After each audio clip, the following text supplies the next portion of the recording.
Steve starts now. Good evening, everyone. I'm John Mercer. And I'm Amy Catcher. Thanks for joining us tonight. The violence continues in East Chattanooga. 2 people were shot last night. One of them died. WDEF News Soul's Bill Mitchell joins us now live with more on the recent violence in our top local story. Bill?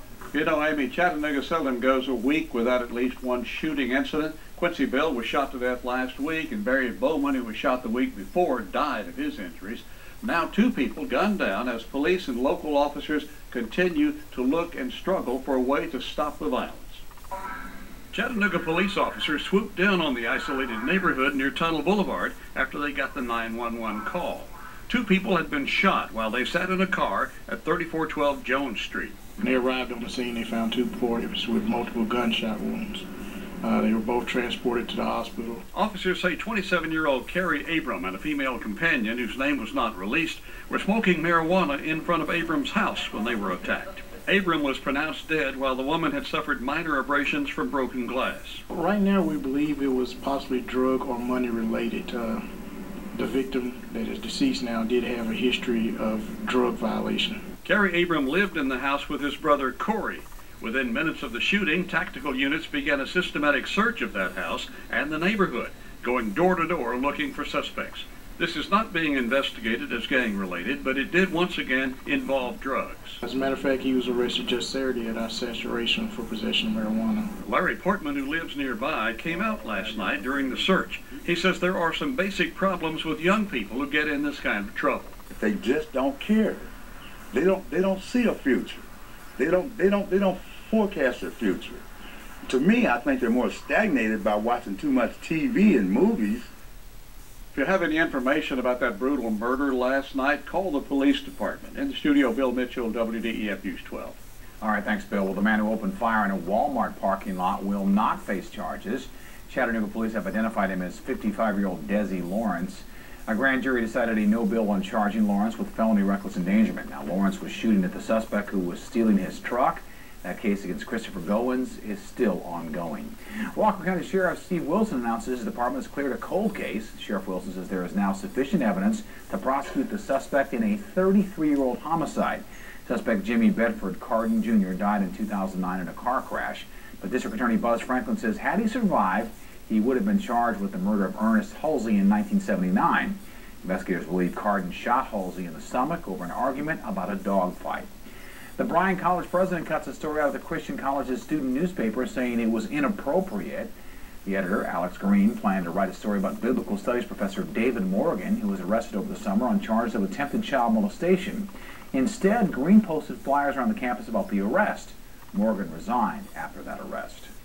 Doctors had concerns a mother on trial for allegedly trying to smother her 4-year-old son was medically abusing him. Monica Dawn Hammers is on trial, accused of attempted murder and child abuse. A sitter assigned to watch her and her son in their Erlanger hospital room last May testified she saw Hammers hold a pillow over the child's face for several seconds.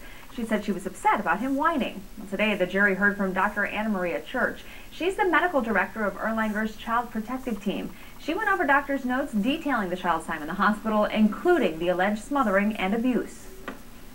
I was notified because there was now concern that there was a child in the hospital being abused or neglected. The child was being treated for chronic diarrhea and limited growth. He also had a broken arm. Medical abuse involves fabricating symptoms to get medical care. Whitfield County authorities hope you can help them find 5 people in connection to the theft of 7 Harley-Davidson jackets. Now, these are pictures of some of the suspects. It happened on the afternoon of September 16th at the Mountain Creek Harley-Davidson store in Dalton. The jackets were worth more than $2,700. If you recognize any of these people, please call the Whitfield County Sheriff's Office. Whitfield County deputies are also looking for this missing person. 52-year-old Lawrence Douthit was last seen on the 4th of this month in the Dogwood Valley Road area of the county. He was wearing blue jeans, a red shirt, and a baseball hat. If you've seen him, please contact the Whitfield County Sheriff's Office. Maury County Schools released a statement about a lockdown on Tuesday. It happened yesterday morning at the Maury County High School. A male student grabbed a female student holding steak knives. The suspect has been arrested. No one was injured, but the school was on lockdown for about an hour. The school system commends those involved for reacting so efficiently. Several local agencies partnered with TVA today for a nuclear plant safety drill. 2 local high schools also took part, East Ridge and Howard. The Red Cross did a shelter simulation which would take care of any contaminated people. Emergency Service Director John Hitchens says the Red Cross has a volunteer workforce. He says you don't want to burn out a few people by using them all the time or have too many people that you don't use. You know, you have to engage them in drills and exercises, things like that. Give us an opportunity to bring people in and rehearse what would happen, because sooner or later we are going to need to open a shelter. So this is good practice for us. And the drill was also graded, meaning the Sequoia nuclear plant's license to continue operations depended on passing that safety drill. We do have a recall to tell you about from the Chattanooga bakery. The bakery has voluntarily recalled some of its peanut butter crunch products. This after their peanut butter supplier, Sunland, announced their products may be contaminated with salmonella. So far, 29 people of 18 states have gotten sick. The Chattanooga bakery recall affects products with best buy dates of 2/26/2012, 3/25/13, and 4/29/13. Attention all you car lovers out there, you get the chance to win a brand new 2013 Corvette and help life get back to normal for students at Ringgold High School. The Sports Booster Clubs are holding a Corvette raffle to benefit the Athletic Department Tornado Relief Fund in Ringgold. It's been nearly a year and a half since the deadliest tornado outbreak in our region, and Ringgold's almost back to life as usual. As you can imagine, the devastation was terrible after that tornado, and we had a lot of rebuilding to do. The football field and baseball diamonds were destroyed by the twister, so Ringgold pulled together and rallied around Ringgold High. Recovery takes a long time.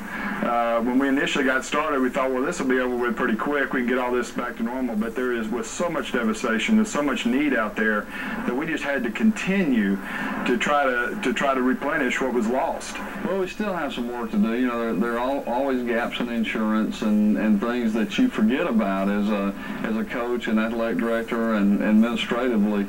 Now it's time to bring out the big guns, a brand new 2013 Corvette. We thought that a big ticket item like that would draw a lot of interest from the local area and even nationally because we've got it on the website. The winner not only gets to drive off in the new set of wheels, but gets $15,000 cash to pay the taxes on it.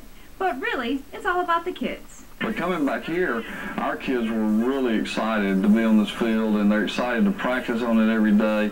I think they take a lot of pride in what we have now that we didn't have before necessarily. So there's some silver linings to this.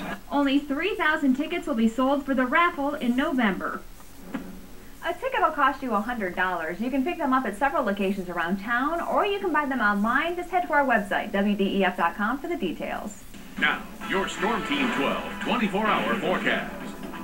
Very nice out there right now, warm, as that will continue over the next 24 hours. You will notice a little difference, though, as we head into your Thursday afternoon after a comfortably mild start into the upper 50s. A few clouds, could even see a spotty shower mainly north of town with highs back into the 80s. This summer brought a lot of rain and hot weather, but will it be good or bad for our fall crops? We'll check on the Tennessee apple crop next. Also, Enterprise South is about to burst at the seams. We'll let you know what traffic engineers are doing to help ease the congestion.